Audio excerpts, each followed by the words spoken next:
লিফলেটের মতো এসেছে, সেটি আমি একটু পড়ে শোনাই, তাহলে আপনাদের কাছে ক্লিয়ার হবে যে আমিরে জামাতের সালাম নিন, দাড়িপাল্লায় ভোট দিন।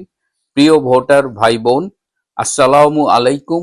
আসন্ন জাতীয় সংসদ নির্বাচনে ইসলামের বিজয় নিশ্চিত করতে ঢাকা 15 সংসদীয় আসনে ইসলামের কান্ডারি আমিরে জামাত ডাক্তার শফিকুর রহমানকে অবশ্যই নির্বাচিত করতে হবে বলে অবগত আছেন নিশ্চয়ই। মানে অবশ্যই নির্বাচিত করতে হবে, চিন্তা করেন। আমাদের অক্লান্ত পরিশ্রমী সাথী ভাই বোনেরা ইতিমধ্যে আপনার ভোটার আইডি নম্বর, বিকাশযুক্ত মোবাইল নম্বর সংগ্রহ করেছেন। ওয়াদা অনুযায়ী ভোটার ভাতা ও যাতায়াত খরচ বাবদ 15,000 টাকা পেতে দয়া করে নিচের পদ্ধতি অনুসরণ করুন। ক, পরিবারের সকল সদস্যকে দাঁড়িপাল্লা মার্কায় ভোট দেওয়াতে ওয়াদা আদায় করতে হবে। এই ওয়াদা আপনার পরকালের জীবনকে গুনাহমুক্ত নিষ্কণ্টক করবে ও ঘোর আযাব হতে নাজাত লাভ করবে। মানে আপনি জামাতকে ভোট দিলে পরকালের জীবন গুনাহমুক্ত হবে এবং ঘোর আযাব থেকে আপনি মাপ পাবেন। চিন্তা করেন। এবং এটা স্পষ্ট নির্বাচনী আইনের লঙ্ঘন এবং মিথ্যে প্রতিশ্রুতি। পরকালে ইহকালে এগুলো কি হবে, এগুলো সবই আল্লাহ নির্ধারিত, এর সাথে জামাত ইসলামের কোনো সম্পর্ক নয়, কিন্তু তারা একেবারে লিখিতভাবে এগুলো বলছে। দেখেন, ভোটের দিন সকাল সকাল গিয়ে ভোট দিতে হবে এবং সাথে অবশ্যই ক্যামেরা মোবাইল রাখতে হবে, যেন ব্যালটে সিল মারার পরে প্রমাণ হিসেবে তুলে রাখতে পারেন। মানে আপনি ব্যালটে সিল মারবেন এবং সেটা ছবি তুলে রাখতে হবে। যে কারণে দেখেছেন নির্বাচন কমিশনার যে বলেছিল যে এই ভোট কেন্দ্রে 400 গজের মধ্যে মোবাইল নেওয়া যাবে না, সবার আগে কিন্তু প্রতিবাদ করেছিল জামাত, কারণ তাদের এই মোবাইলটা দরকার। আমরা মনে করেছি মোবাইল থাকলে ভোট কেন্দ্রে সংঘটিত বিভিন্ন অনিয়মের ছবি তোলা যাবে, কিন্তু জামাতের উদ্দেশ্য আলাদা, সেটা এখানে প্রকাশ পেয়েছে। ভোট দেওয়ার পর কেন্দ্র থেকে বের হয়ে আমাদের নির্দিষ্ট প্রতিনিধির হাতে ভোটার আইডি কার্ড জমা দেবেন ও মোবাইলে তোলা সিল মারার ছবিটি দেখাবেন। মহিলা ভোটাররা ভোটার আইডি কার্ড আমাদের মহিলা জামাতের প্রতিনিধির হাতে জমা দেবেন।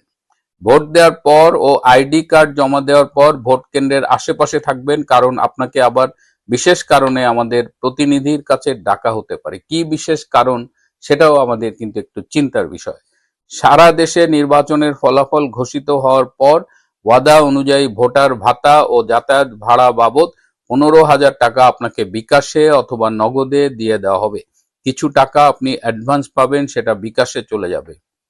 বিশেষ দ্রষ্টব্য, গণভোটে অবশ্যই হা দিতে হবে এবং গণভোটের ব্যালটে সিল মারার বা টিক চিহ্ন দেওয়ার ছবি মোবাইলে তুলে রাখতে হবে।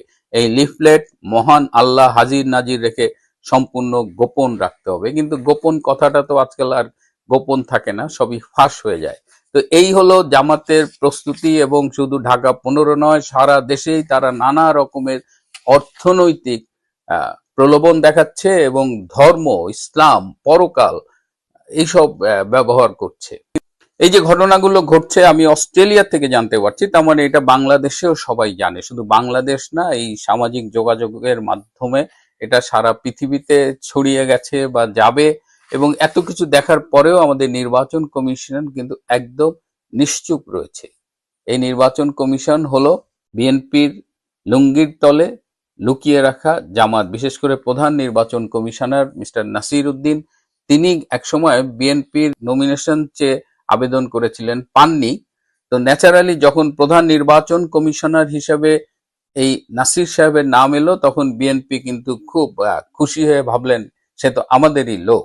কিন্তু এখন প্রতিটি ঘটনায় প্রমাণ করে দিচ্ছে যে সে জামাতের স্বার্থ সংরক্ষণ করছে। এত কিছুর পরেও জামাত শিবিরে কিন্তু ভীষণ আতঙ্ক দেখা দিয়েছে। আপনারা জানেন যে আমার জামাতের থিঙ্ক ট্যাঙ্কের সাথে একটা পরোক্ষ যোগাযোগ আছে, এবং তাদের মাধ্যমে আজকে সকালেই জানতে পারলাম যে জামাতের নেতৃবৃন্দ এখন এ কারণে টেন্স যে তারা মনে করেছিল তারা ক্ষমতার একদম কাছে চলে এসেছে। বিশেষ করে আমেরিকা এবং ইংল্যান্ড তাদের সমর্থন দিচ্ছিল। এই যে ব্রিটিশ হাইকমিশনার বাংলাদেশে যিনি আছেন, সারা কুক কিন্তু এই হাইকমিশনার হওয়ার আগেও বাংলাদেশে ডিএফআইডি তে কাজ করেছেন। প্রায় 1 যুগের মতো হলো তিনি বাংলাদেশে আছেন, এবং অনেকেই ধারণা করেন তিনি ব্রিটিশ গোয়েন্দা সংস্থার এজেন্ট। তো তিনি সম্প্রতি দিল্লি গিয়েছিলেন। দিল্লি গিয়ে তিনি সরকারের প্রতিনিধির সাথে দেখা করার চেষ্টা করেছিলেন, পারেননি, কিন্তু তিনি এক্স ডিপ্লোম্যাটদের সাথে দেখা করে কথা বলেছেন। তিনি দিল্লিকে বোঝানোর চেষ্টা করেছেন যে জামাত ক্ষমতায় গেলে সমস্যা কি, কিন্তু ভারতের এ ব্যাপারে আপত্তি আছে, খুব ক্লিয়ার।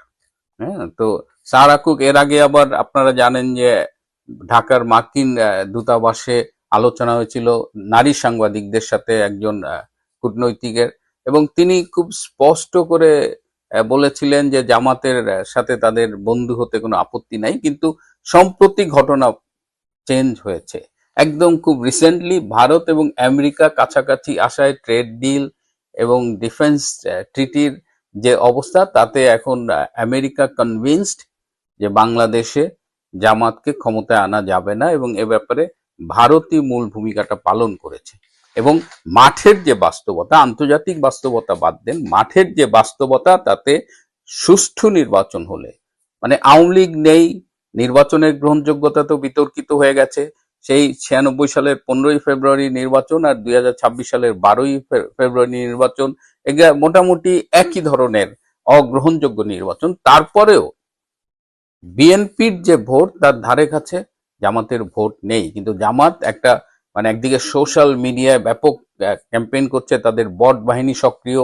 একটু আগে দেখলাম তারা এখন বলছে যে জামাত ক্ষমতায় গেলে কে রাষ্ট্রপতি হবে, কে কোন মন্ত্রণালয়ের ভাগ পাবে, মানে জেতার কোনো খবর নাই, গাছে কাঁঠাল গোপে তেল, এরকম একটা অবস্থা।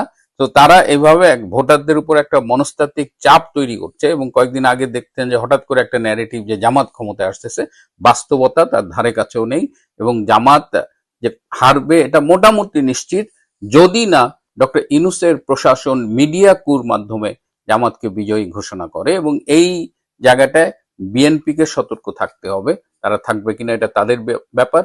যাই হোক, নির্বাচনকে কেন্দ্র করে আগামী দিনগুলো ভীষণ শঙ্কার মধ্যে দিয়ে কাটবে বলেই আমাদের কাছে রিপোর্ট